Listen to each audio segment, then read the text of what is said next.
नमस्कार दोस्तों, आप सभी का स्वागत है। आपके अपने YouTube चैनल मानव जीवन में दोस्तों लाइफ में सभी आगे बढ़ना चाहते हैं और लाइफ में आगे बढ़ने के लिए हमें रोज ही कुछ नया सीखना चाहिए और आगे बढ़ना चाहिए। तो चलिए आज की प्रस्तुति शुरू करते हैं। श्री शिवाय नमस्तुभ्यम। हर हर महादेव। दोस्तों, आप सभी लोग जानते हैं कि 27 दिसंबर 2024 यानी शुक्रवार को पड़ रही है पौष महीने की द्वादशी तिथि। और दोस्तों, ये वो तिथि है जो पौष महीने में पड़ने वाली सबसे बड़ी तिथि है, क्योंकि यह शुक्रवार को पड़ रही है, जो बहुत ही खास है। और दोस्तों, आप सभी लोग जानते हो शुक्रवार का अगर सबसे बड़ा कोई उपाय है तो वो 2 चुटकी काले तिल वाला उपाय है। तो दोस्तों, इस शुक्रवार के दिन आप लोगों को इस वाले उपाय को जरूर करना है। बहुत सारे लोग होंगे जिन लोगों ने इस उपाय को ना किया हो, मतलब पूरा साल निकल गया, उन्होंने किसी भी दिन इस काले तिल वाले उपाय को ना किया हो। पर दोस्तों, आपके पास एक आखिरी मौका बचा हुआ है जो कि 27 दिसंबर के दिन है। तो इस दिन आप लोगों को इस वाले उपाय को जरूर कर लेना है। भले ही आपने पूरे साल भर इस उपाय को ना किया हो, पर अगर आपने इस पौष महीने के शुक्रवार के दिन अगर इस वाले उपाय को कर लिया तो आपको इस उपाय को करने का वो फल मिलेगा जिसकी आपने कभी कल्पना भी नहीं करी होगी। इसीलिए आप लोग इस वाले उपाय को एक बार जरूर कर लेना, ताकि आप लोगों के हाथ से यह मौका ना जा सके और आपको इस उपाय को करने का फल मिल सके। दोस्तों, यह उपाय पंडित जी ने अपनी अभी की ही शिव महापुराण की कथा में बताया है। जिस उपाय को आज हम आपको बहुत अच्छे से समझाने वाले हैं, इस वीडियो को देखने के बाद इस उपाय को समझने के लिए आपको कोई और वीडियो को देखने की जरूरत नहीं पड़ेगी। तो चलिए दोस्तों, उपाय को शुरू करते हैं। देखिए, ये इस पौष महीने के शुक्रवार के दिन यह इतना खास होता है, इतना महत्वपूर्ण होता है, देखा गया है कभी कभी बड़े बड़े पूजा पाठ अनुष्ठान से जो मनोकामना पूर्ण नहीं होते, वो पौष महीने के शुक्रवार द्वादशी के दिन एक छोटे से उपाय करने से ही आपकी मनोकामना पूर्ण हो जाती है। और बहुत सारे लोगों ने इस उपाय को किया भी है और उनको इस उपाय को करने का फल भी जरूर मिला है। अगर आप लोग भी इस उपाय को करना चाहते हैं तो आप इस उपाय को पहले अच्छे से समझ लेना, सुन लेना, उसके बाद करना। आपको इस उपाय का फल जरूर मिलेगा। और इस उपाय को कर लेने से आपके घर में चाहे किसी भी प्रकार की दुख और समस्या क्यों ना चल रही हो, आपको उसका कारण भी नहीं पता है कि भाई यह समस्या किस कारण से चल रही है, उसका कुछ भी कारण हो सकता है। जैसे पितृदोष हो सकता है या किसी भी तरह का मंगल दोष भी हो सकता है। तो इस दिन आप लोगों को यह वाला उपाय कर लेना है। यह एक ऐसा उपाय है जिस उपाय को अगर किसी विशेष दिन पर किया जाए तो भाई उस विशेष दिन का जो है वह तो हमें मिलता ही मिलता है। पर हमने उस दिन पर इस काले तिल वाले उपाय को किया है तो हमें उससे भी बड़ा फल मिलता है, और फल बहुत जल्दी मिलता है, क्योंकि आप इस उपाय को बहुत ही बड़े और विशेष दिन पर कर रहे हो। तो चलिए अब उपाय के बारे में बात करते हैं, लेकिन उससे पहले आप लोगों को यह जानना आवश्यक है कि आखिर यह उपाय किस समय करना है, किसको करना है और कैसे करना है। तो चलिए हम आगे आपको वीडियो में एक एक करके बता देते हैं, लेकिन उससे पहले अगर आप लोग हमारे चैनल पर नए हैं तो हमारे चैनल को सब्सक्राइब कर लेना और इस वीडियो को लाइक करके कमेंट बॉक्स में श्री शिवाय नमस्तुभ्यम, ओम नम शिवाय जरूर टाइप कर देना। तो दोस्तों, इस 2 चुटकी काले तिल वाले उपाय को हमें इस शुक्रवार के दिन कैसे करना है, किसको करना है, किस समय करना है और कहां पर करना है, ये सारे सवालों के जवाब आपको इस वीडियो में मिल जाएंगे। और जो ये वीडियो देखेगा भाई, उसको काले तिल वाला उपाय जरूर करना चाहिए, क्योंकि इस दिन काले तिल का भी बहुत ही बड़ा और विशेष महत्व होता है। और जब बात आ जाए 2 चुटकी काले तिल की, तो ये सोने पे सुहागा वाली बात हो जाती है और ये एक बहुत ही बड़ा उपाय हो जाता है इस शुक्रवार द्वादशी तिथि का। तो अब दोस्तों, इस काले वाले तिल उपाय को आखिर करना किसको है, सबसे पहले हम लोग वो बात जान लेते हैं। तो देखो, घर की जो बड़ी माताएं बहनें होती हैं, उन माताओं बहनों में से कोई भी एक बड़ी माता बहन इस वाले उपाय को कर सकती है। और दोस्तों, अगर आप चाहें तो अपने घर में से सभी सदस्यों को भी इस उपाय को करवा सकते हैं। अगर किसी व्यक्ति की खुद की कोई मनोकामना है, खुद की कोई दुख और परेशानी है जो कि वह अपने लिए ही करना चाहता है इस वाले उपाय को, तो वह खुद अपने लिए भी कर सकता है। बाकी अगर कोई घर में से ऐसा है जो कि अपने पूरे घर परिवार की सुख और शांति के लिए ये वाला उपाय करना चाहता है, तो तो भाई वह भी कर सकता है, उसमें भी कोई दिक्कत वाली बात नहीं है। कहने का मतलब यह है कि इस उपाय को हर एक सदस्य भी कर सकता है और पूरे घर परिवार के सदस्य के लिए घर की बड़ी माताओं बहनों में से कोई एक माता बहन भी कर सकती है। माताएं बहनें अगर घर में उपस्थित न हो या वो यह वाला उपाय न कर पा रही हो तो फिर घर का कोई बड़ा सदस्य भी इस काले तिल वाले उपाय को कर सकता है, चाहे फिर वह पुरुष ही क्यों ना हो, उसमें कोई भी दिक्कत वाली बात नहीं है। अब दोस्तों, इस एक चुटकी काले तिल वाले उपाय को हमें करना कहां पर है? इसे हमें तुलसी के क्यारे के पास में जाकर करना है। बहुत सारे लोग प्रश्न करते हैं, हर एक उपाय को करते समय क्या हम इस उपाय को घर पर या मंदिर में कर सकते हैं? देखो, तो इस वाले उपाय को आप घर ही करोगे तो अच्छा रहेगा। अगर घर पर तुलसी का पौधा नहीं है तो शिव मंदिर में उपाय को करोगे तो भी अच्छा होगा इस वाले उपाय को। उसके बाद में दोस्तों जो अगला प्रश्न निकल कर आता है वो यह आता है इस उपाय को लेकर कि आखिर इस उपाय को हमें किस समय करना है, सुबह के समय करना है कि शाम के समय करना है? तो देखो, इस वाले उपाय को आप लोग सुबह के समय भी कर सकते हो और शाम के समय प्रदोष काल में भी कर सकते हो। अब अगर आप पूछो कि भाई सबसे उत्तम समय कौन सा रहेगा इस एक चुटकी काले तिल वाले उपाय को करने का, तो हम आपसे बस यही कहेंगे कि इस उपाय को आप शाम के समय करेंगे तो ज्यादा बेहतर होगा। बाकी अगर सुबह के समय भी करेंगे तो भी अच्छा होगा, उसमें कोई भी दिक्कत वाली बात नहीं है। तो अब दोस्तों जो अगली सबसे बड़ी और महत्वपूर्ण बात आती है वो यह आती है कि सुबह अगर हम उपाय को करेंगे तो हमें कितने बजे से लेकर कितने बजे तक के बीच में करना है, और शाम के समय प्रदोष काल में करेंगे तो हमें कितने बजे से लेकर कितने बजे के बीच में करना है। तो देखो, सुबह जितनी जल्दी हो सके आप उपाय को करने की कोशिश करना। बाकी अगर किसी कारणवश लेट भी हो जाओ, थोड़ी देर भी हो जाए तो 10 या 11 बजे तक भी आप उपाय कर लेना, पर 12 बजे से ज्यादा देरी ना हो, ठीक है? इस बात का ध्यान रखना। उसके बाद में दोस्तों अगर शाम के समय प्रदोष काल की बात करें, प्रदोष काल का जो समय है होता है वो शाम के 6 बजे से शुरू हो जाता है। मतलब शाम के 6 बजे से लेकर 7 बजे के बीच का जो समय होता है यह समय प्रदोष काल का समय होता है। पर अभी जो मौसम चल रहा है इस मौसम में जो है शाम बहुत देरी से होती है, तो आप इस उपाय को 7 या 8 बजे के बीच में भी कर सकते हो। मतलब शाम के 6 बजे से रात 8 बजे के बीच में आप कभी भी इस वाले उपाय को कर सकते हो, उसमें कोई भी दिक्कत वाली बात नहीं है। परंतु शुक्रवार के दिन कोशिश करना कि समय के अंतर्गत ही कर लो। किसी कारणवश ना कर पाओ तो थोड़ा देरी से भी कर सकते हो, आपको उपाय का फल जरूर मिलेगा। तो चलिए बात करते हैं हमारे पहले उपाय की। देखिए, इस उपाय के लिए आपको 2 दीपक लेने होंगे। दोनों ही दीपक आप मिट्टी के भी ले सकते हैं और दोनों ही दीपक आप शुद्ध आटा मढ़कर उनके भी तैयार कर सकते हैं। अब दोस्तों दोनों ही दीपक के अंदर आपको शुद्ध घी का प्रयोग करना होगा और एक दीपक के अंदर आपको गोल रुई की बाती का प्रयोग करना होगा और एक दीपक के अंदर आपको लंबी बाती का प्रयोग करना होगा। लंबी बाती वाले दीपक के अंदर आप मौली वाला जो धागा आता है कलावा का, उसकी बाती का प्रयोग भी आप लंबी बाती वाले दीपक के अंदर कर सकते हैं। देखिए, 2 दीपक वाला ये चमत्कारी उपाय केवल शुक्रवार की रात्रि में ही किया जाता है, इसीलिए आपको इस उपाय को बहुत ही ध्यान से समझना। इसी के साथ में आपको एक चुटकी काले तिल के दाने लेना है और इसी के साथ में आपको मात्र एक चुटकी हल्दी भी लेनी होगी।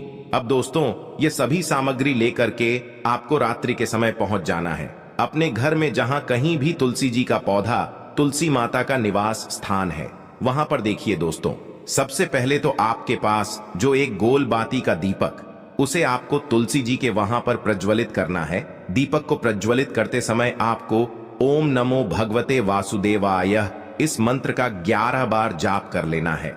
अब देखिए दोस्तों, आप जो एक चुटकी काले तिल के दाने लेकर के आए हैं उन्हें आपको अपने सीधे हाथ में रखना है और जो आपने गोल बाती वाला दीपक प्रज्वलित किया है माता तुलसी जी के वहां पर, उसके ऊपर से आपको इन एक चुटकी काले तिल को गड्ढी की दिशा में घुमाना है। आपको अपना नाम और अपनी गोत्र को बोल देना है और फिर आपको इन काले तिल को उससे जलते हुए दीपक के अंदर डाल देने हैं। देखिए, काले तिल भगवान विष्णु के पसीने से उत्पन्न हुए हैं और जब भी हम यह दीपक नवमी की रात्रि में प्रज्वलित करते हैं तो इससे हमें हमारे कर्ज में राहत मिलती है, हमारे जीवन में धन प्राप्ति के नए नए मार्ग खुलते हैं।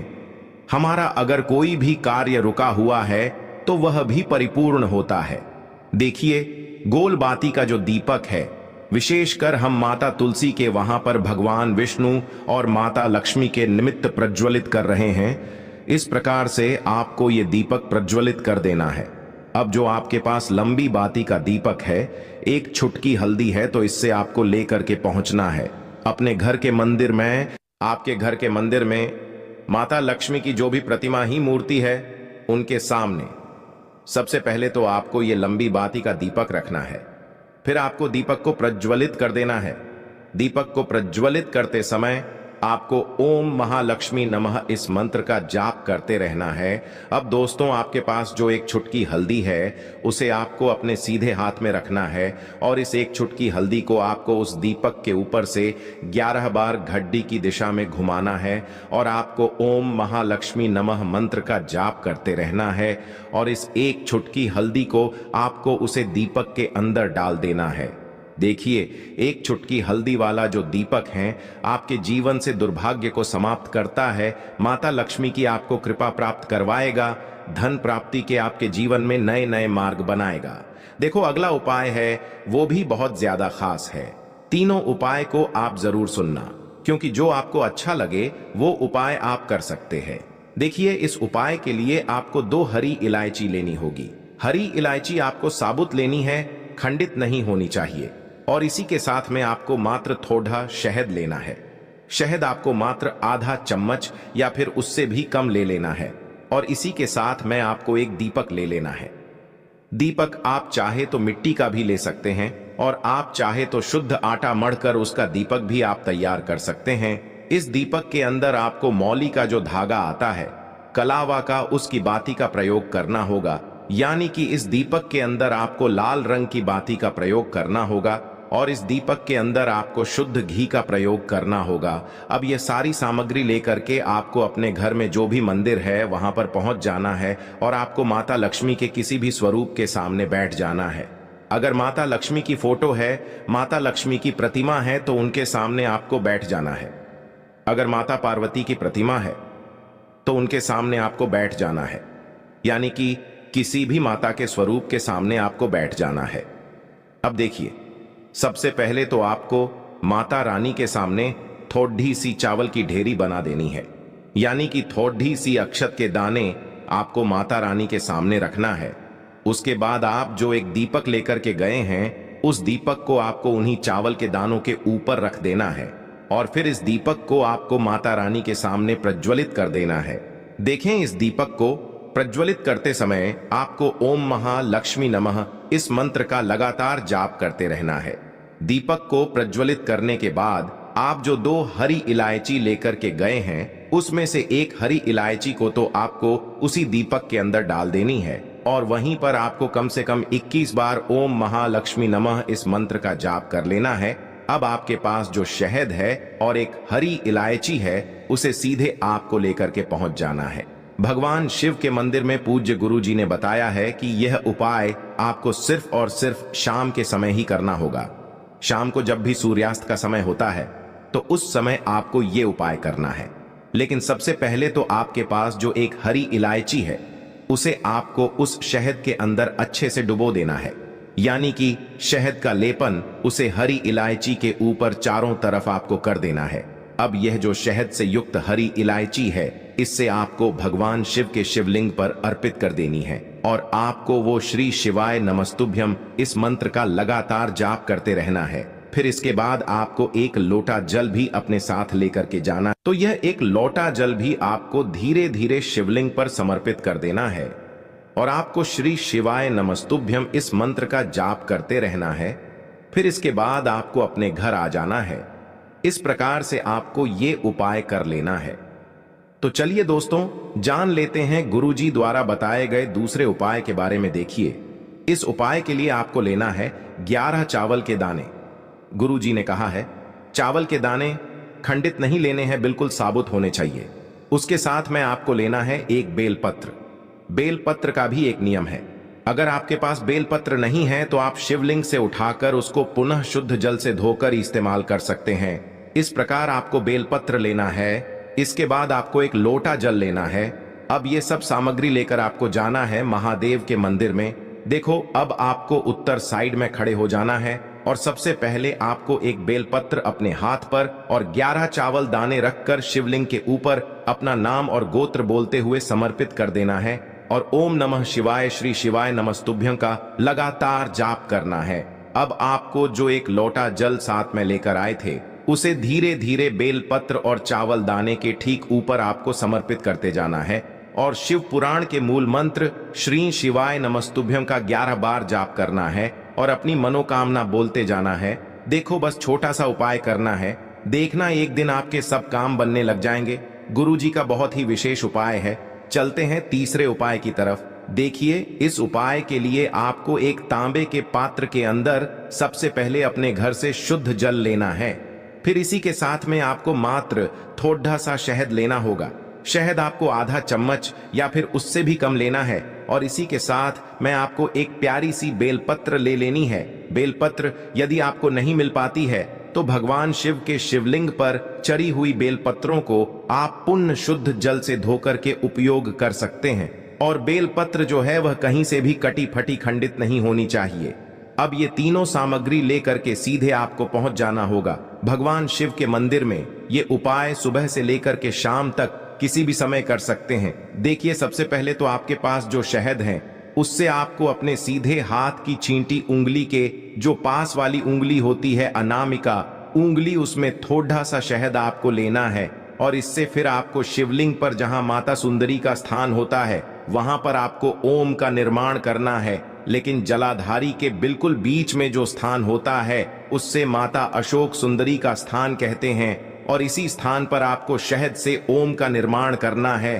अब दोस्तों, आपके पास जो एक बेलपत्र है उससे आपको अपने सीधे हाथ की हथेली पर रखना है और महादेव से आपको अपनी वह विशेष मनोकामना, आपके जीवन में जो भी संकट चल रहे हैं, जो भी समस्याएं चल रही हैं, जो भी जीवन में दुर्भाग्य बना हुआ है, आप अपने किसी भी कार्य में सफल नहीं हो पा रहे हैं, तो जिस भी प्रकार की आपकी समस्या है उसे दूर करने के लिए आपको महादेव से प्रार्थना कर लेनी है और फिर यह जो एक बेलपत्र है इससे आपको शिवलिंग पर माता अशोक सुंदरी वाले स्थान पर समर्पित कर देनी है।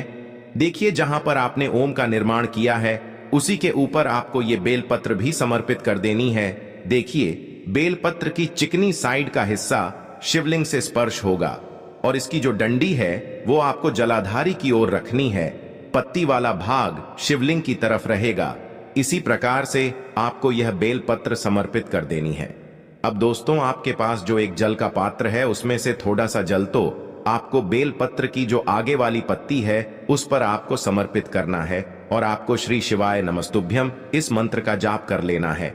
फिर उस पात्र के अंदर जो जल बचेगा उसे पूरा आपको भगवान शिव के शिवलिंग पर धीरे धीरे समर्पित करते जाना है और लगातार आपको शिव महापुराण के मूल मंत्र श्री शिवाय नमस्तुभ्यं इस मंत्र का जाप करते रहना है। गुरुजी ने कहा है कि जल आपको इतने धीरे धीरे समर्पित करना है कि जल समर्पित करते हुए आप कम से कम 11 बार श्री शिवाय नमस्तुभ्यं या फिर ओम नमः शिवाय इस मंत्र का जाप कर सके। फिर इसके बाद वापस आपको अपने घर आ जाना है। इस प्रकार से आपको ये उपाय कर लेना है। आप देखेंगे कि आपकी सभी मनोकामनाएं अवश्य ही पूरी होंगी। ये उपाय आपको अवश्य करने हैं। आज के लिए बस इतना ही इस वीडियो में दी गई जानकारी। अगर आपको अच्छी लगी हो तो प्लीज हमारे चैनल मानव जीवन को सब्सक्राइब करें, लाइक करें और हमारे वीडियो में अंत तक बने रहने के लिए धन्यवाद।